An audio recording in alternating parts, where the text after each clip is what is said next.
Hey everyone, welcome to this new episode of the GC360 podcast recorded right here at the Garden City, New York Media Studio. I'm your host, Erica Becker, and on this show we talk about pretty much everything, and we have some of the most interesting and influential people in the community on our show. So today I have the pleasure of having the founder and chief organizer of Stow and Behold, Tina O'Keefe. Tina, thank you so much for joining me this morning on the show. Thank you so much for having me, Erica. Nice to be here. It is great. I'm very excited to talk to you about your business. So Stow and Behold is, to put in short form, a decluttering and home organizing business that you started. So tell me a little bit about when you started the business and what inspired you to get into it. Well, we are hitting our 10-year anniversary this summer. And my background is actually in writing and marketing, and I was representing a client at a women's entrepreneurial conference, and one of the speakers was an organizer. And I went up to her afterwards like a groupie. Like, I think you're so cool. I didn't know that's something you could do for a living. Yeah. You know? And so this was actually in 2005, so Okay. 18 years ago, that I went to that conference, and I ended up speaking to her, and her business was booming because she's based in Manhattan, and of course space is a huge consideration. And she said that it would be great if I could work for her, under her brand. So I did a little bit of training with her, and she gave me an opportunity to work with her clients, and I got my feet wet for about a year, and then I got pregnant and couldn't sustain 2 to 3 jobs anymore, so I had to let that one go. Yeah. And then I circled back when my youngest was born. Like, what did I really want to do? I needed flexibility. I needed something that I had control over, and to set my hours. And so my husband suggested I revisit it, and I said, okay, I'll give it a try. And that was 10 years ago, and I started my own business. Awesome. So starting your own business is quite something to take on, right? And so what would you say was maybe the most challenging thing about starting your business 10 years ago? I think it's that you might have a vision for what you think your business is going to be, and you have to be open, I think, to just being flexible about that. So I was a young mom, and I thought, I'm going to help other moms like me, declutter their homes, get their systems together. And what ended up happening was I approached them and said, I'd like to organize a room in your home for free in exchange for before and after pictures. And they all said no. And I was shocked. I am shocked too. So but they would tell me, oh, well, I can refer you to my mom really needs help, my dad needs help, my aunt needs help, my grandma. And what I started realizing was that it's the seniors in the community who are really struggling. They're in these big homes, they want to downsize, but they're sort of trapped. They don't have the energy, the strength, maybe they have health issues, kids are busy, your kids are busy working, raising their own families. And so that's where there's like the need for an intermediary to come in and kind of help out. Right. And so I sort of got pushed in that direction, and I pivoted, and I love working with seniors. That's great. Yeah. I'm so glad you found your niche. Sometimes it takes a little bit, Yes. but through trial and error, you figured it out. Right. And we were talking a little bit off air about that too. So now your networking strategy has changed a little bit. Can you talk a little bit about that too? Right. So, in the beginning, I was doing traditional networking, with other business owners and stuff. And then as you start to understand your audience and start to understand who your clients are and who your referrals are coming from, it becomes obvious that you need to sort of shift. And so now I'm really focused on meeting, real estate agents, anyone who's really working in supporting seniors, assisted livings, elder care attorneys, estate attorneys, even funeral directors are people that might have clients who have a need for someone like me. Yeah. Awesome. I can't wait. I want to dive into more about your process with the business and how you go about decluttering the homes. But we're going to take a quick commercial break, and we'll be right back after these messages. My father never stops moving, but after he had a brain aneurysm, he had a difficult time getting back to his normal routine. That's when I called Alliance Services. They paired him with Rosa. She developed a custom home care plan that helped him with his recovery. Rosa helped me gain my independence back. Alliance Services, helping older adults continue to live well and independent. Hey everyone, welcome back to the GC360 podcast. I'm your host, Erica.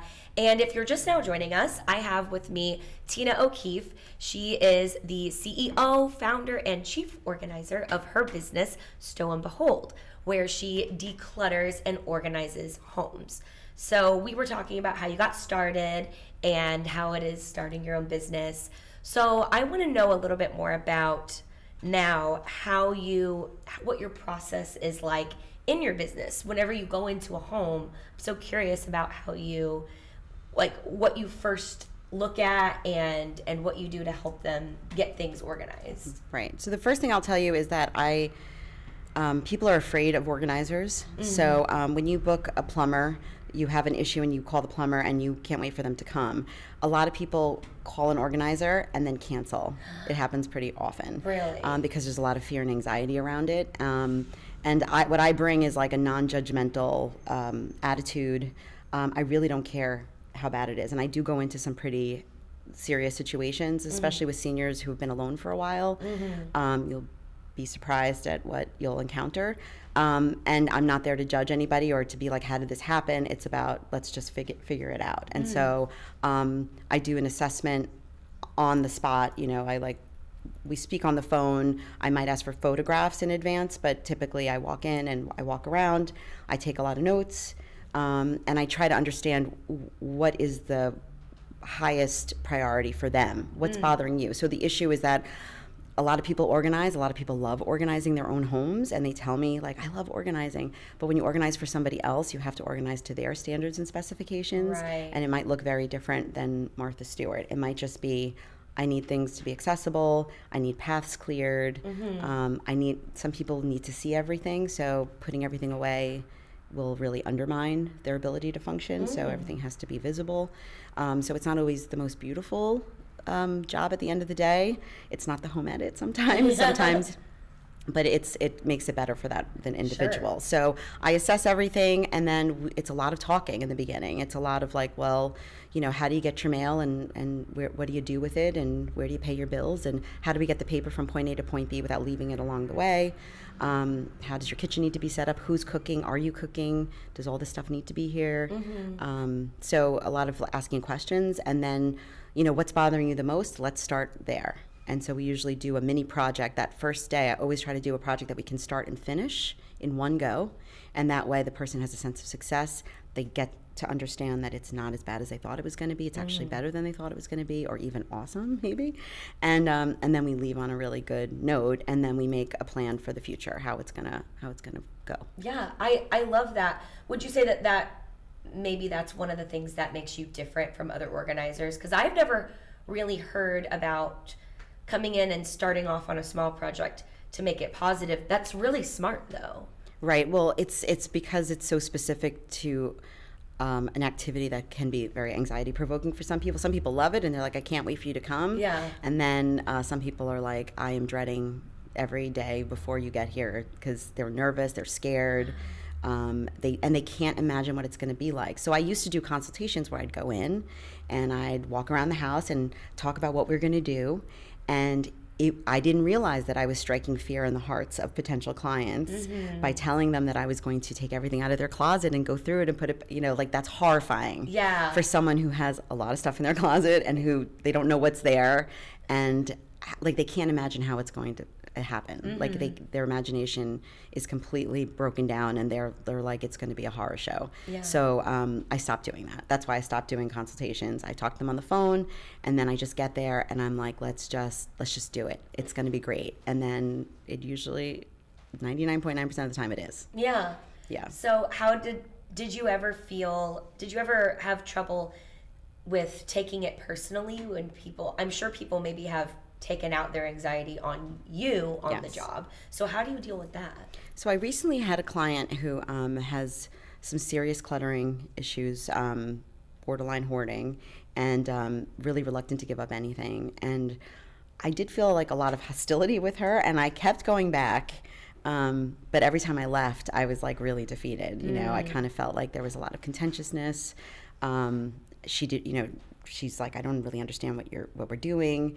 And I kept trying to explain it, and I'm like, there's a disconnect here. And then like the third time, and she kept having me come back. So I'm like, there is hope there. We just need to sort this out a little bit between ourselves. And she was making little baby steps of progress, so I didn't want to give up on her. And then all of a sudden I came back one day and she just, I don't know if she had gotten a good night's sleep. I'm not sure what clicked, but something clicked. And then we really made tremendous progress. So for me, it's like, it doesn't matter how bad it is, or, some places, they don't smell great, they're dirty, but I will overlook all of that. But I don't want anyone to be mean to me. Yeah. It's my one thing. Yeah. Please don't be mean to me. I'm really trying to help you. Yeah. So, and it's rare, but usually at the end of the first session, 75 to 80% of the time I get a hug. Oh, that's great to hear. Yeah. So you're obviously good at your job and staying positive. That's a very important aspect. And how do you go about, you get a lot of referrals, Yes. I'm assuming, for Yes, clients. I'm almost exclusively word of mouth right now. Or people do Google searches and they find my website. And I also belong to the National Association of Professional Organizers. Okay. And they have a find an organizer function on their website, which is napo.net. And so someone can look up geographically an organizer and what areas of specialty they have, and so find a match that way. So I do get business that way as well. That's great. That's great. What do you think is, you just kind of explained an inspiring story for a client that turned from hostile to good. But do you have any just like the worst client story? Like, what is the worst client? The worst client is the client who is not ready, I guess. I mean, I shouldn't even say that's the worst, but a lot of times people aren't ready. So I get a lot of phone calls around the holidays from husbands wanting to buy their wives gift certificates for organizing. And I always try to talk them out of it, because for me, it's like buying someone a gift certificate to Weight Watchers. Your wife might want to lose weight, but she doesn't want you to tell her that. So your wife might want to get organized, but she doesn't want you to tell her that. So people need to be ready. So I always advise them, buy yourself a session, organize something yourself, your own possessions, have the spouse be there, and I guarantee that they'll get inspired a little bit and they'll be motivated to either work with me or at least start doing it on their own. And that usually is the trick of it. Yeah. Someone who has been forced into the situation because of circumstances is really a reluctant client, because you have to be, it's like losing weight. You have to want to do it for yourself. No one can tell you, lose the weight. Like, it has to be something inside of you. And so situations where Adult Protective Services has been called, or someone lives in a type of community where they've been flagged and told, if you don't clean up your mess, you're going to be evicted. Oh, wow. And so they call me, but they're not really ready, but someone's telling them they have to do it. And those are the people who are more hostile, more reluctant to give things away, more suspicious of my motives. Even though I'm there to help them, people do get suspicious. So those are usually the tougher cases, because I'm helping them, but they're reluctant to be helped. Yeah. But they know that they have to, and so it's more of a struggle. Yeah, definitely. So then on the other flip side, what's the best client situation that you could have? Someone who is motivated and does their homework. I give assignments at the end of the session, like, all right, these are things that you have to do. And when I come back, if they're able to do those things, it's awesome, because it means we're making tremendous progress. Or someone's home that I go into and they haven't slipped. So we organize a room, I return, and the room is almost exactly the way we left it. That's huge. Yeah. Even if it's baby steps, it still means that they are maintaining, which is really important. So those are really good clients. I had a client here in Garden City, right on 7th Street, who passed away, and she knew she was sick and dying, and she knew exactly what she wanted and how it had to be done. She wanted to leave things a certain way for her spouse. And she said, I'm probably your least favorite client. And I said, I love you because you are wonderful to be around, but also you are very focused on what you want to do. And I'm happy to help you achieve your goals. And we did everything she wanted to do before she passed. So. Well, that's great. Yeah. That's beautiful to hear that it's more important than people may realize. I mean, your space that you live in affects your mood and your energy and so many things. So what you do is actually very important. Why do you think that people who hoard, right? Why do you think how do you think it gets to that point? I'm just someone who, I can't imagine letting something get to that point. Right. So I'm sure that you have experience. Maybe you have some thoughts on that. Right. So I am not a licensed therapist, but I play one when I go into organize sometimes. A lot of organizers will tell you a lot of what you do is a form of a therapy. Yeah. For certain types of clients, the criteria for me to work with them is that they are working with somebody on whatever the issue is. I have found in my experience that there's usually a trigger, an emotional trigger that has happened, a loss or something big that has created like a little bit of a void for them, and they are comforting themselves with the stuff. Sometimes for widows, I have found a lot that there's a lot of home shopping, like a QVC situation. Yeah. If a spouse dies, they start buying. And sometimes when I get called in, it's like they're coming out of a fog, and they're like, I don't even know how all this stuff got here, kind of thing. And so, and they're willing to part with it at that point, but they've just gone in kind of like a little bit of a spree. And so I feel like, usually there's an emotional trigger that's there, and that has to be dealt with in order for the organizing to be successful. I can come in and organize, but it's going to go back unless you figure out what was the underlying cause in the first place. So it's really important. And I do get referrals also from therapists sometimes who are working with clients and think that they're ready to be organized. Wow. So it is like a team effort with the client, for sure. For sure. What do you think, what's your favorite thing about what you do? Transforming someone's home, making them happy or making it safe for them or for their children. One of the things I like about my job is that a lot of the people I deal with, especially seniors, some of them are lonely. And so that time together is not just about organizing, but it's for them a little bit of companionship and also a little bit of, they don't have anyone anymore. The reason why they kept the stuff, I guess, I should go back. The reason why sometimes things are kept is because there's a reason. People don't always willy-nilly keep everything. Sometimes it's part of a disease, but sometimes there's a reason. And so sometimes the senior is willing to get rid of it, but they just want someone to say, why are you keeping this? Like, why are you keeping this watch or this pair of pants that's kind of like yucky, Yeah. And they'll say, oh, well, actually those were handed down from my grandfather, and he worked, in this industry, and, this was... Do you know that he was the first man to ever do this or that? They want to tell you a little something about it, and then when you say, okay, well, do you want to keep it? Do you need to keep it? No, I can donate it. I can get rid of it. But sometimes they just want to impart that information because they just want to share why something about themselves. Like they're looking for someone to be a listener, and then they're willing to let it go, but they need to have that happen first, and no one has the time necessarily to do that for them. Right, so that's what you're there for. So have you always been like an organized person? Yes. I was that kid who used to take out all her books and organize them and play library and tidy up. Yeah, I was compulsive a little bit, but I found, I pretended I was Cinderella, and I never got to the other part of the Cinderella story. I was always just cleaning. Yeah. That was your For me, that part. was the fairy tale. Like, I just want to clean up I'm all sure the time. your husband likes that. Well, the reason why I have a business is because my husband is like, if you help other people, you'll leave my stuff alone. So he's like, go help the world and leave my pile here. So we have a nice understanding. That's good. So, and yeah, with helping the world, you have a background volunteering with the Peace Corps, right? Right. So yes. that probably goes hand in hand with you liking to help people. And so what did you do with the Peace Corps? What was your... So actually my husband and I were married in 2002, and then 5 months later we went into the Peace Corps, and we served in Ukraine actually. Oh, wow. From 2003 to 2005. And at the time no one knew what Ukraine was. They all thought, oh, you're in Russia. Yeah.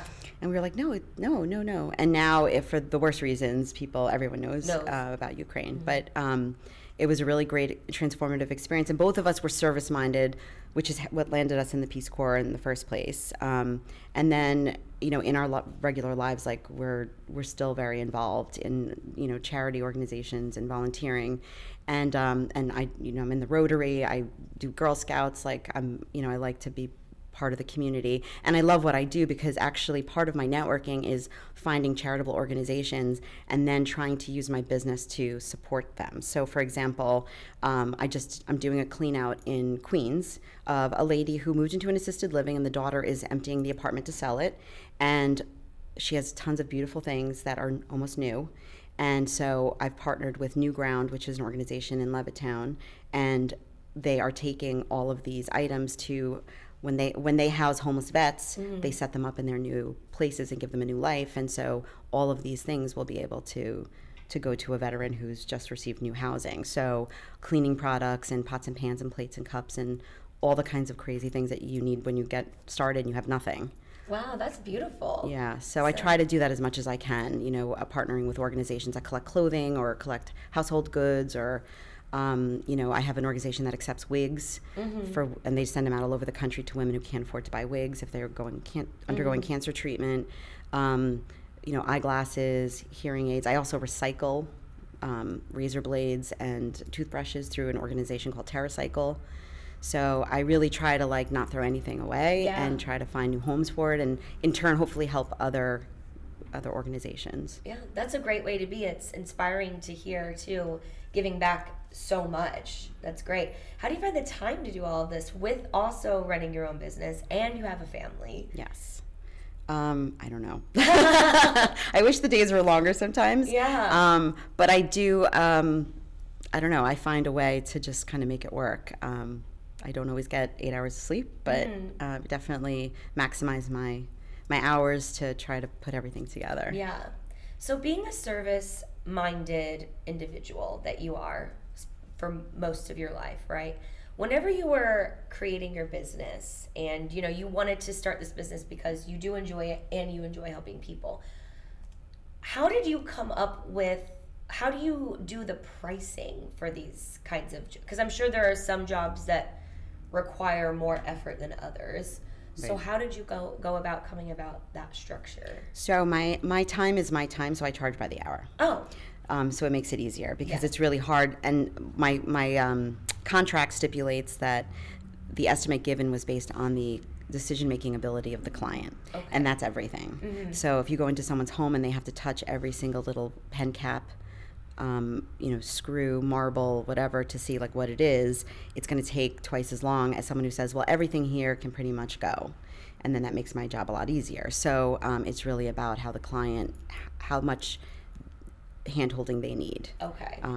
In terms of that, yeah. So that dictates. And then I do also have, when I'm talking to a senior and I see that they're really motivated and they really want help and they have budget problems, we negotiate, Okay. I'm willing to help out as best I can, with somebody. I really don't like to say no to people if it's about the money, Yeah. and I've done a lot of pro bono stuff I'm a member of St. Anne's Parish in Garden City, and, for other parishioners and stuff, if someone really needs help, I'll do it.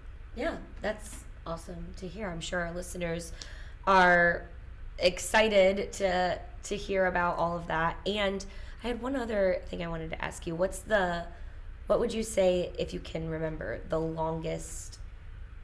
client that took the longest job? Well, I have some clients that I do maintenance for. Oh, So I have clients that I've been with for 8 to 10 years. wow, really? And I know that makes me look like a bad organizer, but I'm not. No. But there are some people who recognize that they just need to have a touch base once a month. Uh-huh. I also have clients who have physical challenges, so I actually go in as sort of an admin assistant in a way, and problem solver, and so I'm with them on a weekly basis for 3 to 4 hours.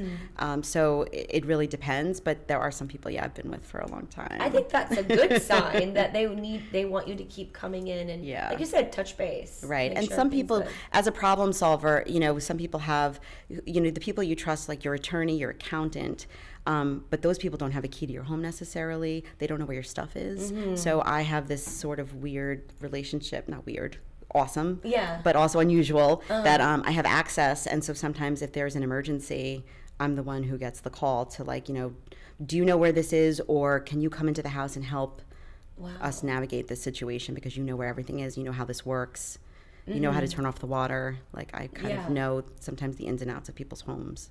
So Wow. Well, Tina, thank you. You really just opened up my mind, and I'm sure other people's minds, about what goes into your job. It's not as simple as just coming in and making someone's home look like Better Homes magazine cover, right? There's so much more to it. So thank you for sharing all of that.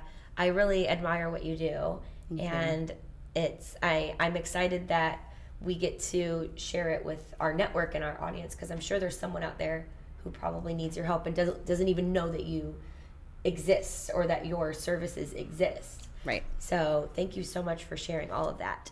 Do you want to let our audience know how they can best get a hold of you? Sure. So my website is www.stowandbehold.com. And I'm also, Stow and Behold is on Facebook, Instagram, LinkedIn, and Twitter. I'm not really a Twitter person, but I'm there. I'm there, and I'm tweeting. Great. It's happening. Yes, and we will put the link, your Instagram, in the caption. Thank you. And Tina, again, thank you for taking the time out of your busy schedule to be here on the show.